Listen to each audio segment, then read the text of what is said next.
ATM card का इस्तेमाल करते हैं या फिर इसके अलावा यूपीआई का इस्तेमाल करते हैं या फिर इसके अलावा जो है वो अनदर ट्रांजैक्शंस का इस्तेमाल करते हैं, आप लोगों के लिए ये जरूरी खबर है, ये जरूरी जानकारी आपके लिए है। आपको मैं बता दूं, देखिए अगर आप लोग भी यूपीआई पेमेंट का इस्तेमाल करते हैं, देखिए कई बार ऐसा होता है कि आप लोग यूपीआई पेमेंट का इस्तेमाल करते हैं और पेमेंट करते समय आप लोग जो है वो पेमेंट तो आपके मोबाइल फोन से यानी कि आपके अकाउंट से कट जाती है पर दूसरे तक वो पेमेंट नहीं पहुंचती, तो ऐसे में बैंक आपको पेनल्टी देगा। आरबीआई की नई गाइडलाइंस के मुताबिक ये फैसला फिलहाल लिया गया है। तो क्या ये पूरा फैसला, इस चीज की जानकारी मैं आपको दूंगी। दरअसल बैंक जो आपको पेनल्टी देने वाला है वो पेनल्टी क्या कुछ है, इस चीज की जानकारी जिसे फिलहाल आपको दूंगी। तो इसमें मैं आपको ये बता दूं कि अब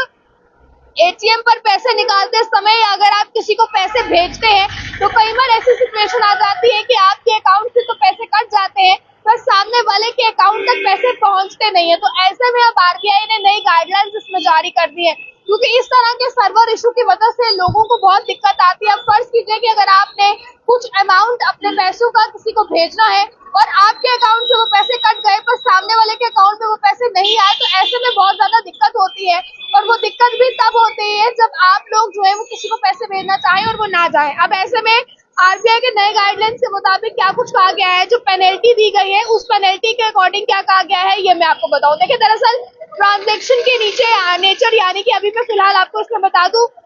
एटीएम से ट्रांजैक्शन की है आपने, आपके अकाउंट से पैसे कट गए हैं लेकिन कैश नहीं निकला है, तो बैंक की ट्रांजैक्शन के दिन से लेकर यानी कि जिस दिन आपने ट्रांजैक्शन की उस दिन से लेकर आने वाले 5 दिनों तक की मैं बात करूं तो बैंक को इसके अंदर अंदर पैसे आपको रिफंड करने होते हैं। अगर बैंक ऐसा नहीं करता है तो अगले दिन से बैंक को 100 रुपीज पर डे के हिसाब से आप लोगों को पेनल्टी देनी है। अब इसके अलावा बैंक आप ये 7 दिनों में करे, चाहे 10 दिनों में करे, चाहे 1 महीना इस चीज को लेकर लगाए, पर डे के हिसाब से 100 रुपया बैंक ने आपको पेनल्टी देनी है अगर इनकेस में ऐसा हो जाता है। तो ये बात रही एटीएम की।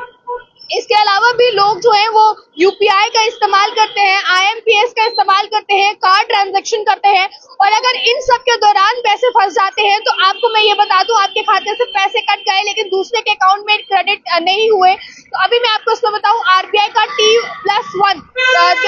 T+1 का मतलब होता है जिस दिन ट्रांजैक्शन हुई उसका दिन और अगला दिन मिलाकर सिर्फ 2 दिन बैंक के पास होते हैं आपको पैसे रिफंड करने के लिए, या उसके बाद अगर बैंक फिर भी ऐसा नहीं करता तो फिर बैंक को इस केस में आपको पेनल्टी जो है वो देनी पड़ती है। T+1 के जिस समय में बैंक को जो है वो पेनल्टी आप लोगों को देनी है, इस दौरान पैसे न ट्रांसफर होने की सूरत में बैंक को दूसरे दिन से ही आपको 100 रुपया प्रतिदिन के हिसाब से पेनल्टी जो है वो देनी पड़ती है। तो ये जरूरी जानकारी फिलहाल जो निकलकर सामने आ रही है। आप जितने भी लोग UPI, IMPS, card transaction, ATM का इस्तेमाल करते हैं, आप लोगों के लिए जरूरी जानकारी है। अगर आप लोगों के साथ भी कभी ऐसा होता है, आप लोगों के पैसे भी फंस जाते हैं, तो ये जरूरी जानकारी आपके लिए, आपको ये पता होना जरूरी है कि ऐसे में आप लोगों के क्या हक बनते हैं। आप लोग बैंक पर क्लेम कर सकते हैं कि बैंक आपको इस चीज के लिए जो है वो पेनल्टी दे, क्योंकि ऐसे में देखा ये क्या है कि लोगों को सबसे ज्यादा सफर इसके चलते करना पड़ता है। फर्ज कीजिए कि आपने कहीं पर पैसे भेजने हैं, आपने तो भेज दिए पर सामने वाले के अकाउंट में नहीं आए, तो ऐसे में अब लोगों को सबसे ज्यादा सफर करना पड़ता है